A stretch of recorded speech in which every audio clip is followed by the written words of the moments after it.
Hello everyone, I welcome all of you on the best audio hub. हम जो series continue किए हैं हमने 15 डे चैलेंज, उसका ये 5वां डे है। हमने अभी तक डे 1, डे 2, डे 3, डे 4 कर लिया है। हम लोग क्या करें, जो बच्चे न्यू हैं, 15 डे चैलेंज में हम लोग 15 डेज में आपका complete CUET UG domain subject खत्म करेंगे। ये पॉलिटिकल साइंस का 15 डे चैलेंज है। इसमें हमने 4 वीडियोस ऑलरेडी कर रखा है। जो बच्चे न्यू हैं उनको क्या करना है, इसी प्लेटफॉर्म पे आपको 4 डे चैलेंज मतलब 4 प्रीवियस डेज का वीडियो मिल जाएगा। आपको पहले वो देखना है, फिर ये कंटिन्यू करना है। हालांकि अगर इससे भी कंटिन्यू करते हो तो कोई घाटा नहीं होगा, मैं चीजों को रिलेट करके ही बताऊंगा। ठीक है, देखना डे 5 में हम लोग 2 चैप्टर कंप्लीट करने की कोशिश करेंगे, challenge to and restoration of Congress system, and the next our chapter will be crisis of constitutional order. ठीक है, ये 2 चैप्टर बिल्कुल इंपॉर्टेंट है बिकॉज क्वेश्चंस पूछे जा रहे हैं। आपका सीयूईटी का यूजी का जो पॉलिटिकल साइंस का पेपर है उसमें सारे चैप्टर से एटलीस्ट 1-2 क्वेश्चन देखने को मिल रहे हैं, और ये 2 चैप्टर है, इससे थोड़े से नंबर ऑफ क्वेश्चन ज्यादा है, तो इस पर ज्यादा फोकस करने की जरूरत है। ठीक है, चलो स्टार्ट करते हैं। पहले स्टार्ट करेंगे challenges to and restoration of Congress system. ठीक है, अब देखो मैं एक वर्ड यूज कर रहा हूं, कांग्रेस सिस्टम। मुझे यूज करना चाहिए कांग्रेस पार्टी, कोई एक कांग्रेस क्या है, मेयर पॉलिटिकल पार्टी ना। Why I am telling you system, Congress system. ध्यान से सुनना, बिफोर इंडिपेंडेंस की बात करें तो या पोस्ट इंडिपेंडेंस की बात करें तो दोनों पीरियड में कांग्रेस का डोमिनेंस बहुत दिनों तक मेंटेन रहा। कांग्रेस हर एक फील्ड में इंडिया के जो भी कंपोनेंट्स है, इंडियन सोसाइटी के जो भी कंपोनेंट, चाहे वो इकोनॉमिक कंपोनेंट हो, चाहे पॉलिटिकल कंपोनेंट हो, be it cultural component also, be social component also, the Congress party was deep rooted. That's why जो पॉलिटिकल साइंटिस्ट होते हैं, जो हिस्टोरियन इंटरप्रेट करते हैं, इस पीरियड को बोलते हैं कांग्रेस सिस्टम। अब मीनिंग समझ में आया? अब देखना 1960s और 1970s के दौरान इंडिया को बहुत सारे इंटरनल चैलेंजेस फेस करने को मिलेगा। ठीक है, बहुत सारा इकोनॉमिक क्राइसिस भी होगा, वॉर भी लड़े जाएंगे। इनफैक्ट जो पॉलिटिकल पार्टी यहाँ रूल करेगी जैसे कांग्रेस है, तो उसके अंदर इंटरनल कॉन्फ्लिक्ट भी देखने को मिलेगा। ठीक है, तो 1960s 70s के डिकेड के दौरान इंटरनली बहुत सारा चैलेंज भी देखने को मिला। चलो अब डिकेड करने की कोशिश करते हैं कि इस चैप्टर में हम लोग को करना क्या है। सी, अगर मैं 1960s के स्पेशली बात करूंगी, किस किस टाइप का चैलेंजेस देखने को मिला, तो one is food shortage. Why? Because हम लोग डिपेंडेंस थे एग्रीकल्चर पे, and our agriculture was not so productive and the demand of population was very much. That's why we have food shortage. Food shortage और बढ़ जाएगा जब हमारे यहाँ वॉर होगा। इस पीरियड में 2 वॉर देखने को मिलेगा, India China war and India Pakistan war in 1965, India China war 1962 में। ठीक है, इस वजह से फूड शॉर्टेज और बढ़ जाएगा। इनफैक्ट जो इन्फ्लेशन है, जो महंगाई है, बहुत हाई हो जाएगा ड्यू टू लाइक वार। तो सबसे बड़ा रीजन है, बट अदर रीजंस भी एग्जिस्टेड थे जिसके वजह से इनफैक्ट पोवर्टी एंड अनएम्प्लॉयमेंट एक सीरियस प्रॉब्लम होगा इस डिकेड में। हालांकि ये एज ओल्ड प्रॉब्लम है, बट 1960s में कुछ कुछ इंसिडेंट इसको और एग्जेगरेट कर देगा। क्या बात समझ में आई? ठीक है, चलो 1964 में जो हमारे फर्स्ट प्राइम मिनिस्टर होते हैं जवाहरलाल नेहरू, उनका डेथ हो जाता है। 1947 से लेकर 1964 तक जवाहरलाल नेहरू का रेन है। 1964 में उनका डेथ होता है। अब एक सबसे बड़ा वैक्यूम क्रिएट होता है इंडियन पॉलिटी में। ठीक है, तो कुछ टेम्पररी पीरियड के लिए एक्टिंग प्राइम मिनिस्टर बनाया जाता है। सबको बताना है कि वो एक्टिंग प्राइम मिनिस्टर का नाम क्या है, बट जो सक्सेशन में जो एक परमानेंट प्राइम मिनिस्टर बनेंगे, एक फुल प्राइम मिनिस्टर बनेंगे, ही इज लाल बहादुर शास्त्री। ठीक है, लाल बहादुर शास्त्री का 1964 से लेकर 1966 के बीच में इनका इंडियन प्राइम मिनिस्टर रहेंगे। 1966 में इनका भी डेथ हो जाएगा एक एग्रीमेंट के बाद, हम लोग देखेंगे उसको भी। इनका जो फेमस स्लोगन है दैट इज जय जवान जय किसान। व्हाई? बिकॉज 1965 में जो वॉर चल रहा था, 1965 में जो वॉर चल रहा था इंडिया और पाकिस्तान के बीच में, उसमें सबसे बड़ा रोल था मिलिट्री का, दैट्स वाई जय जवान। एंड इन फूड शॉर्टेज देखने को मिल रहा था, दैट्स वाई जय किसान। ठीक है, तो लोगों को मोटिवेट करने के लिए, परसुएड करने के लिए इन्होंने ये स्लोगन दिया 1965 के वॉर के दौरान। इसी वॉर को रिजॉल्व करने के लिए इंडिया और पाकिस्तान के बीच में एक एग्रीमेंट होता है जिसको बोलते हैं तस्कंत एग्रीमेंट। ठीक है, ये चूंकि तस्कंत में होता है, दैट्स वाई तस्कंत एग्रीमेंट, ये इंडिया और पाकिस्तान के बीच में होगा। इसको मेडिएट कौन करेगा, कमेंट में सबको बताना है, बिकॉज पिछले क्लास में हमने करा है इसको। ठीक है, तस्कंत इज बेसिकली इन उज्बेकिस्तान, अभी जो उज्बेकिस्तान कंट्री है ना उसके अंदर एक रीजन है तस्कन। इंडिया और पाकिस्तान के बीच में होगा, उसको मेडिएट कौन करेगा ये सब आपको बताना है। अगर जिन्होंने नहीं देखा प्रीवियस लेक्चर जाके देखो, बिकॉज वहां ने बहुत प्रोडक्टिव काम किया हमने। ठीक है, चलो नेक्स्ट देखते हैं। अब जब 1966 में इनका डेथ हो जाता है ड्यू टू तस्कंत एग्रीमेंट जब होगा उसके बाद इनका डेथ हो जाएगा, तो फिर से एक्टिंग प्राइम मिनिस्टर बनाया जाएगा कुछ दिनों के लिए, उसी पर्सन को जो 1964 में बना था। तो मैं बार बार ये क्यों रिपीट कर रहा हूं, बिकॉज आपको बताना है कमेंट में। ठीक है, 1966 के बाद जब एक्टिंग प्राइम मिनिस्टर बनाया जाएगा उनको, तो उसके बाद एक फिर से लेडी को बनाया जाएगा इंडिया का प्राइम मिनिस्टर, वो होंगी इंदिरा गांधी। बहुत कम उम्र में ये बन जाएंगे। ठीक है, Indira Gandhi will become a prime minister in 1966 with the support of syndicate. Syndicate इसका मीनिंग पूछा जा सकता है इंस्टीट्यूट एग्जामिनेशन। सिंडिकेट का मीनिंग क्या है, ध्यान से सुनना। जो कांग्रेस पार्टी है, मतलब कांग्रेस पार्टी बहुत बड़ा इंस्टीट्यूशन है, बहुत पहले से चला आ रहा है, तो उसमें जो सुपीरियर लीडर्स थे उनके ग्रुप को सिंडिकेट बोलते हैं। जो एज ओल्ड, जो एक्सपर्ट्स हैं, जो पूरे कांग्रेस पार्टी को लीड कर रहे हैं in terms of idea, in terms of method, तो उस ग्रुप ऑफ पीपल्स को हम लोग सिंडिकेट बोल रहे हैं। तो सिंडिकेट के सपोर्ट से इंदिरा गांधी 1966 में प्राइम मिनिस्टर ऑफ इंडिया बन जाएंगे। ठीक है, अगेन इनिशियली इंदिरा गांधी को एक वीक और unexperienced, weak and unexperienced prime minister के तौर पे देखा, बिकॉज एज कम है, ऑब्वियसली बात है। और जिस सिंडिकेट के सपोर्ट से ये प्राइम मिनिस्टर बनी है, वही कुछ दिनों के बाद से सिंडिकेट इनके घोर विरोधी हो जाएंगे। ठीक है, इनको वो लोग चाहेंगे कि prime minister Indira Gandhi prime minister के पोस्ट को खाली कर दे, सिंडिकेट ग्रुप। आगे देखते हैं फिर इंसिडेंट कौन सा है। हाँ, अब जो मैंने बात करी कि ये लोग चाह रहे हैं कि इंदिरा गांधी प्राइम मिनिस्टर से हट जाए, तो इस मुद्दे पर कांग्रेस में इंटरनल स्प्लिट देखने को मिलेगा इन टर्म्स ऑफ आइडियाज। जो भी बात होगी उसमें सिंडिकेट जो लीडर है बोलेंगे नहीं ऐसा होना चाहिए, Indira Gandhi and his team will say कि ऐसा होना चाहिए। तो हर एक मुद्दे पर इनका स्प्लिट होगा। बट 19 इस year, just this year is very important. कहाँ गया, हाँ देखो ध्यान से सुनो, प्रेसिडेंशियल इलेक्शन होगा। प्रेसिडेंशियल इलेक्शन होगा बिकॉज जो उस टाइम के प्रेसिडेंट है डॉक्टर जाकिर हुसैन, उनका डेथ हो जाता है। डॉक्टर जाकिर हुसैन का डेथ हो जाएगा, तो अब चूंकि ये प्राइम प्रेसिडेंट है तो एक नए प्रेसिडेंट का इलेक्शन होना चाहिए। तो प्रेसिडेंट के इलेक्शन के लिए जो कांग्रेस पार्टी, जो कि जिसमें सिंडिकेट ग्रुप ऑफ लीडर भी सपोर्ट करेंगे, वो एन संजीवा रेड्डी को नॉमिनेट करेंगे। मतलब ये लोग बोलेंगे कि N Sanjiva Reddy will be official candidate from INC for the post of president, but Indira Gandhi will not support that। ठीक है, ये जो एन संजीवा रेड्डी है, इनका इलेक्शन में ये इलेक्शन हार जाएंगे। And one of the important name is here VV Giri. ये इंडिपेंडेंट कैंडिडेट है, इंडिपेंडेंट कैंडिडेट है। इंदिरा गांधी इंटरनली इनको सपोर्ट कर रही हैं और फिर ये इलेक्शन जीत जाएंगे। तो इस मसले पर कांग्रेस पार्टी इंटरनली दो भागों में टूट जाएगा, Congress R and Congress O. Congress R and Congress O, ध्यान देना ये क्वेश्चन प्रीवियस ईयर क्वेश्चन में आया हुआ है, कांग्रेस आर और कांग्रेस ओ से। ठीक है, चलो Congress are is basically like, जैसे ऐसे याद रखो, कांग्रेस आर वैसा ग्रुप है जिसमें इंदिरा गांधी है, इंदिरा गांधी जिसको सपोर्ट कर रही है, और कांग्रेस ओ है जो कि सिंडिकेट जिसमें ग्रुप ऑफ लीडर है। ठीक है, वो कांग्रेस ओ है। 1971 में इंडिया का जनरल इलेक्शन होगा। ठीक है, 1971 में इंडिया का जनरल इलेक्शन होगा। तो इसमें क्या होगा, जो सिंडिकेट ग्रुप ऑफ लीडर हैं जिन्होंने कांग्रेस ओ पार्टी बनाई है, वो लोग चाहेंगे कि इंदिरा गांधी चुनाव हार जाए।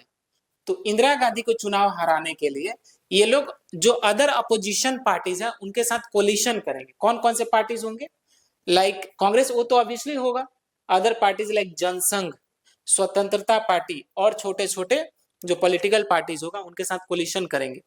और एक तरफ होंगे इंदिरा गांधी जिनका कोलिशन का नाम होगा ग्रैंड अलायंस। ग्रैंड अलायंस ये कौन है, ये इसमें कांग्रेस आर है। ठीक है, जो इंदिरा गांधी सपोर्टेड है। Finally Indira Gandhi will win. ठीक है, और इंदिरा गांधी इसी जनरल इलेक्शन में 1971 के जनरल इलेक्शन में एक स्लोगन देती है, गरीबी हटाओ। And the poverty was one of the biggest problem उस टाइम के लिए।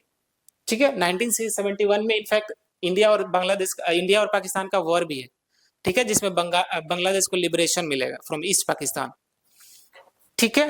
तो फाइनली क्या होगा, कांग्रेस आर जो कि इंदिरा गांधी द्वारा डोमिनेटेड है, इंदिरा गांधी का जो ग्रांड अलायंस है उसमें एक मेजर स्टेक होल्डर है, ये जीत जाएंगे। इंदिरा गांधी को 352 सीट्स मिलेगा आउट ऑफ 518 सीट में से, ठीक है। बहुत ह्यूज मार्जिन है, और ह्यूज मार्जिन से Indira Gandhi will become next prime minister. और ये इलेक्शन इसलिए क्रूशियल है बिकॉज इसके बाद से इंदिरा गांधी अपने आप को मतलब इंडियन पॉलिटिकल सिस्टम में एकदम स्कोर पर आ जाएंगे। सब कुछ इंदिरा गांधी सेंट्रिक होगा, everything will be decided by her intention, ठीक है। चलो नेक्स्ट जो आपका है, why Indira Gandhi got huge margin in this election, because she has a charismatic personality, very influential personality, she has good communication skill, उनका जो कनेक्शन था विद पब्लिक, उनका जो कनेक्शन था बहुत स्ट्रांग था, बिकॉज उन्होंने ऐसे ऐसे इश्यूज को ये उठाया जो लोगों के बीच में सबसे कॉमन प्रॉब्लम्स थे, लाइक गरीबी हटाओ, ठीक है।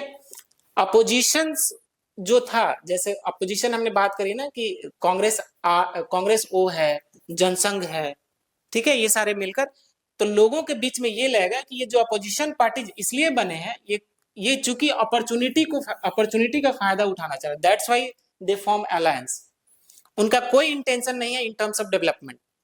तो Indira Gandhi will seem like she is the lady who can change our fate, this is the situation 1971 के टाइम में, ठीक है। अदर रीजन इज कि कांग्रेस आर जो है ना, जो इंदिरा गांधी वाली मैं पार्टी बोल रहा हूं, ये अपने आप को पोर्ट्रे ऐसे करेगा कि I am the party who can uplift the marginalize section of India, ठीक है।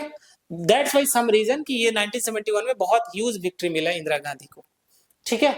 चलो व्हाट इंपॉर्टेंट नेक्स्ट, हाँ अब देखना, जो कांग्रेस टूट रही थी, जो कांग्रेस को इंटरनल चैलेंजेस फेस करने को मिल रहा था आफ्टर 1971 इलेक्शन,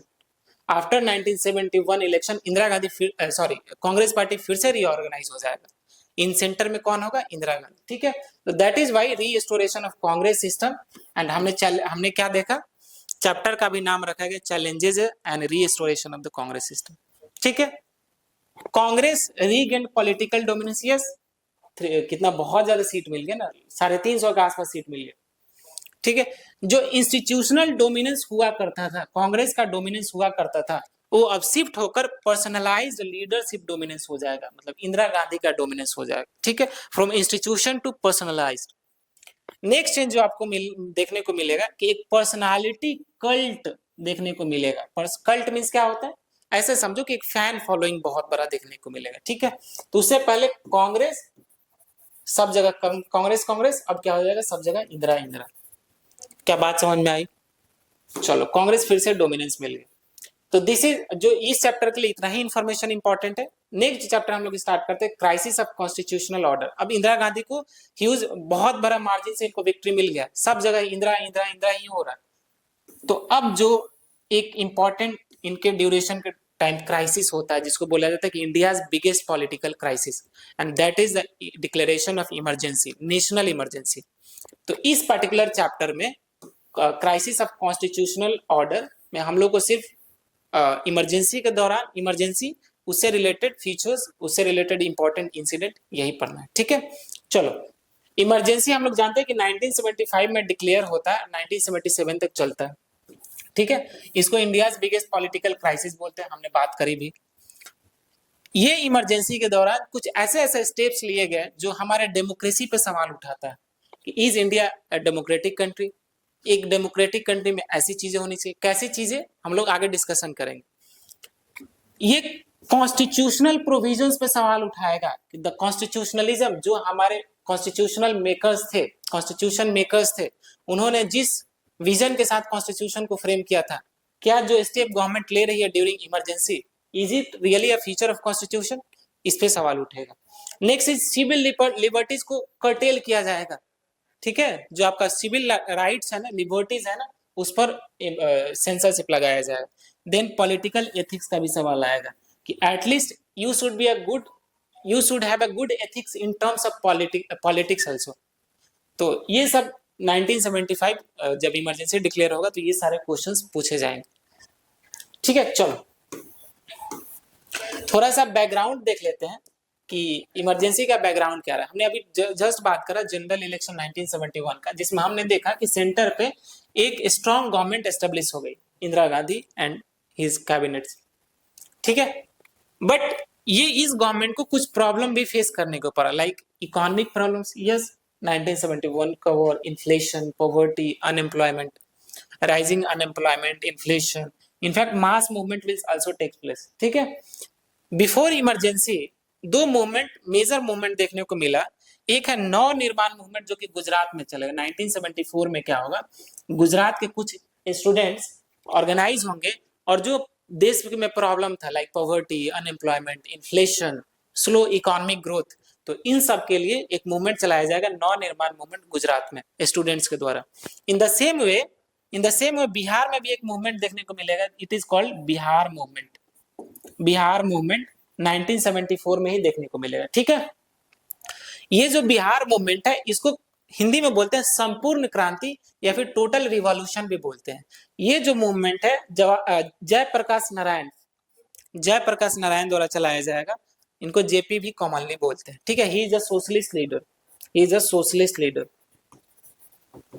क्या बात समझ में आई?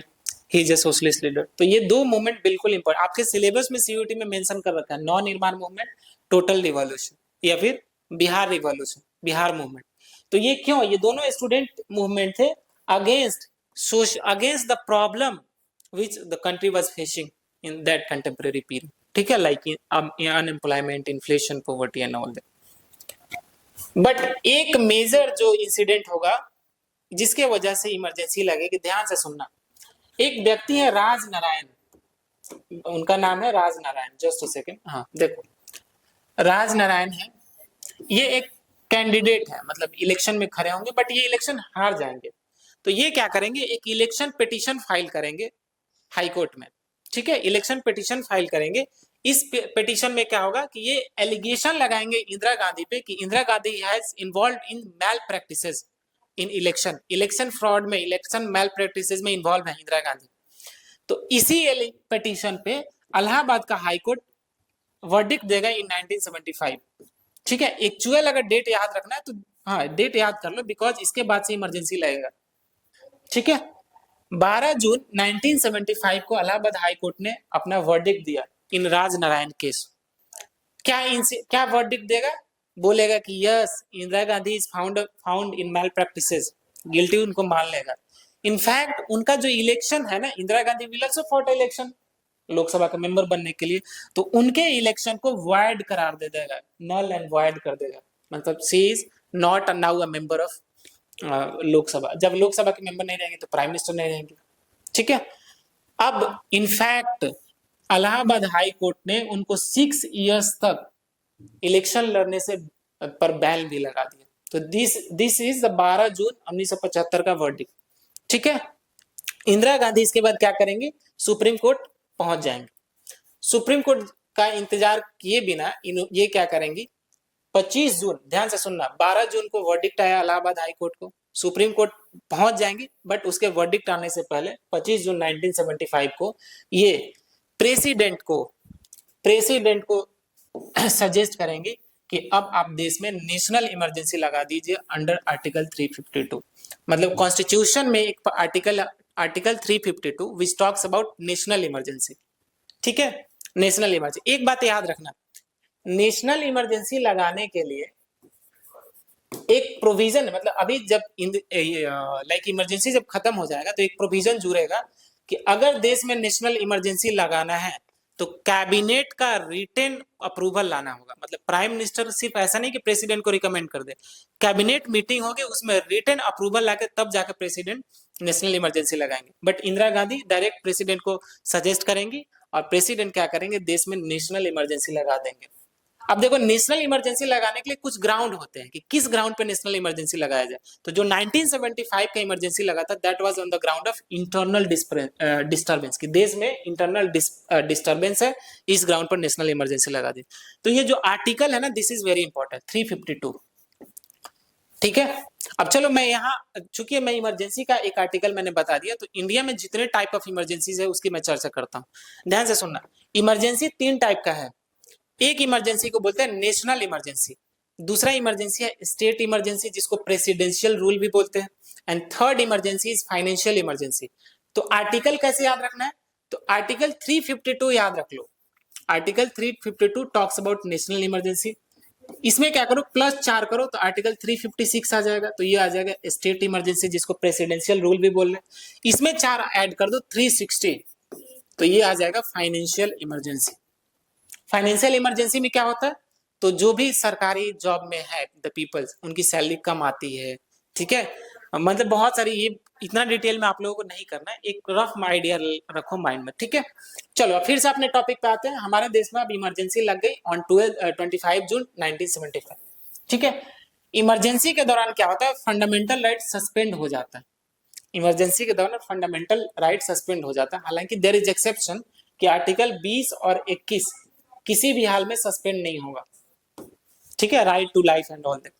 बट ये अभी का प्रोविजन है, ध्यान से सुनना। फंडामेंटल राइट सस्पेंड हो गया, अब क्या होगा, जो लोकसभा का टेनियर है ना, जैसे 5 सालों के बाद लोकसभा डिसॉल्व हो जाता है, बट इमरजेंसी के दौरान क्या होगा कि लोकसभा का जो टेनियर है ये 1 साल के लिए एक्सटेंड हो जाएगा थ्रू ऑर्डिनेंस। ऑर्डिनेंस के थ्रू, ऑर्डिनेंस क्या होता है, जब भी लोकसभा या राज्यसभा सेशन में नहीं होता है तो देश में कोई नियम लाने के लिए प्रेसिडेंट ऑर्डिनेंस इशू करते हैं। तो ऑर्डिनेंस के थ्रू क्या किया जाएगा कि लोकसभा का ड्यूरेशन, लोकसभा का टेनियर 1 साल के लिए बढ़ा दिया जाएगा, ठीक है। चलो नेक्स्ट हम लोग आते हैं, प्रेस पर सेंसरशिप लगेगा कि आप लोग मतलब लाइक कुछ भी नहीं छाप सकते, आपको पर देयर विल बी कार्रवाई टाइप सिस्टम। जो अपोजिशन लीडर्स है उनको अरेस्ट कर लिया जाएगा। Opposition leaders like Jayaprakash Narayan, Morarji Desai, Atal Bihari Vajpayee, Lal Krishna Advani, ऐसे जो अपोजिशन लीडर्स हैं उनको अरेस्ट कर लिया जाएगा, ठीक है। तो these are the prominent incidents in emergency. इसके बाद क्या होगा, ध्यान से सुनना। हाँ, ये जो मैंने कुछ रूल्स ये किया है कि क्या क्या लाइक ये किया गया था इमरजेंसी के दौरान, लाइक ऑथोरिटेरियन रूलियर्स, डिक्टेटरशिप की तरह बिहेव करेगी गवर्नमेंट, सेंसरशिप लगाया गया, use of article 356, this is important.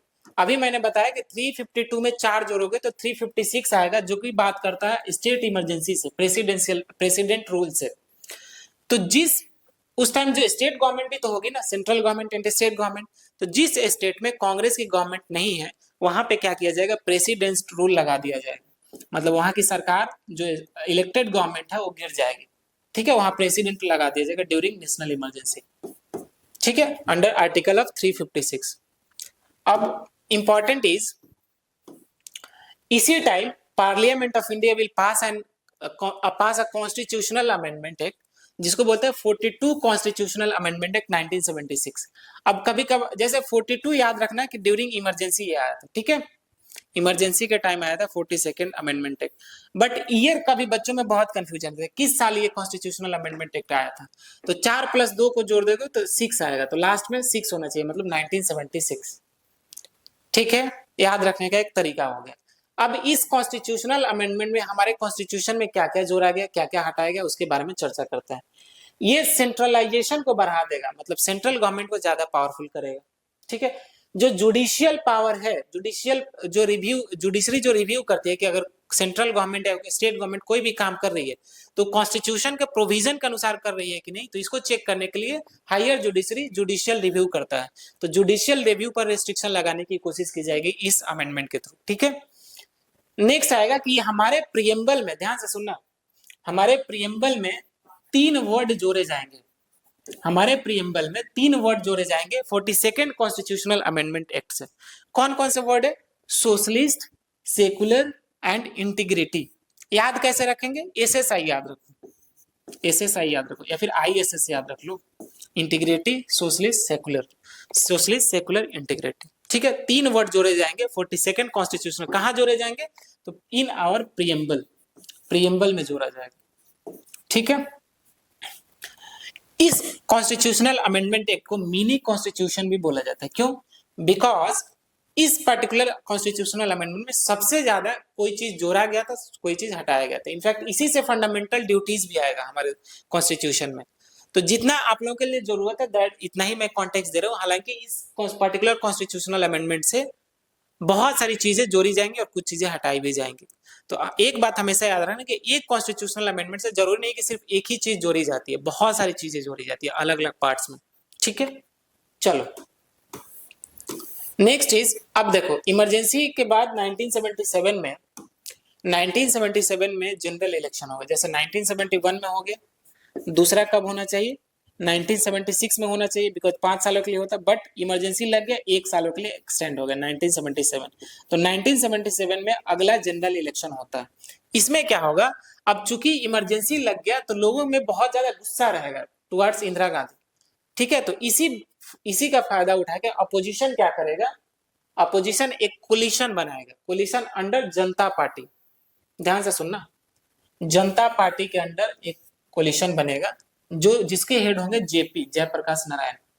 ठीक है, अब ये इलेक्शन में क्या होगा कि जो कांग्रेस पार्टी है dominated by Indira Gandhi will lost majority, इनको मेजॉरिटी नहीं मिलेगा, अब ये सरकार नहीं बनाएंगे। इसमें कौन जीतता है? जनता पार्टी जीतेगी और Morarji Desai will become prime minister. तो ये फर्स्ट टाइम है इंडियन पॉलिटिकल सिनेरियो में कि कोई नॉन कांग्रेस जो आदमी है वो इंडिया का प्राइम मिनिस्टर बना।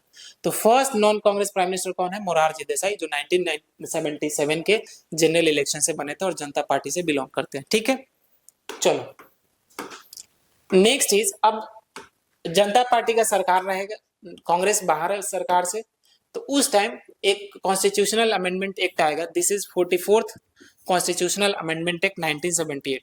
ठीक है, याद कैसे रहेगा? मैं फिर से वही टेक्निक यूज कर रहा हूं, 4 + 4 8 होता है। तो 1978 में, बट डिफरेंस ये है कि उस टाइम कांग्रेस थी और इस टाइम जनता पार्टी है। तो कांग्रेस ने 42nd में जो जो चीजें लाई होंगी उसमें से मेजॉरिटी ऑफ चीजें इस कॉन्स्टिट्यूशनल अमेंडमेंट से हटा दिया जाए। जैसे आर्टिकल 21 जो फंडामेंटल राइट है और राइट टू लाइफ की बात की जाती है, तो 42nd कॉन्स्टिट्यूशनल अमेंडमेंट से या फिर इंदिरा गांधी के टाइम इमरजेंसी के टाइम इसको थोड़ी सी कर्टेल करने की कोशिश की जाएगी, बट ये 44th कॉन्स्टिट्यूशनल अमेंडमेंट इसको रीस्टोर किया जाएगा। ठीक है, इनफैक्ट अब इमरजेंसी लगाना उतना आसान नहीं रहेगा जैसे इंदिरा गांधी ने कर दिया। मैंने बोला ना कि कैबिनेट से रिटन अप्रूवल लेना पड़ेगा, तब जाकर प्रेसिडेंट इमरजेंसी लगा सकते हैं, नेशनल इमरजेंसी लगा सकते हैं। ठीक है, तो एक वर्ड जोड़ दिया गया, रिटन अप्रूवल बाय कैबिनेट। ठीक है, इस अमेंडमेंट से जो प्रेस पे सेंसरशिप लगाएगा तो उसको फ्रीडम दिया जाएगा, और जुडिशरी पर जो जुडिशियल रिव्यू पर जो रेस्ट्रिक्शन लगाया जा रहा था या फिर कोशिश की जा रही थी, तो जुडिशियल रिव्यू को और स्ट्रेंथन किया जाएगा। क्या बात समझ में आई? तब फिर क्या होगा नेक्स्ट? 1979 में मोरारजी देसाई विल रिजाइन, मोरारजी देसाई को फोर्स किया जाएगा कि आप रिजाइन कर दो, और फिर नए प्राइम मिनिस्टर बनेंगे चरण सिंह। ठीक है, तो इतना ही आप लोग के लिए इंपॉर्टेंट है। इसके बाद क्या होगा, 1991 में फिर इलेक्शन होगा, 1991 में इलेक्शन होगा, और उसी टाइम जो राजीव गांधी है, राजीव गांधी, ध्यान से सुनना, हम कहाँ चले गए? 1991 में नहीं जाना हम लोग को जाना है 1980 में चले जाना है। तो 1980 में फिर से इंदिरा गांधी की वापसी होगी। Is it clear? चलो इतना ही आप लोग के लिए इंपॉर्टेंट है इसमें, फिर हम लोग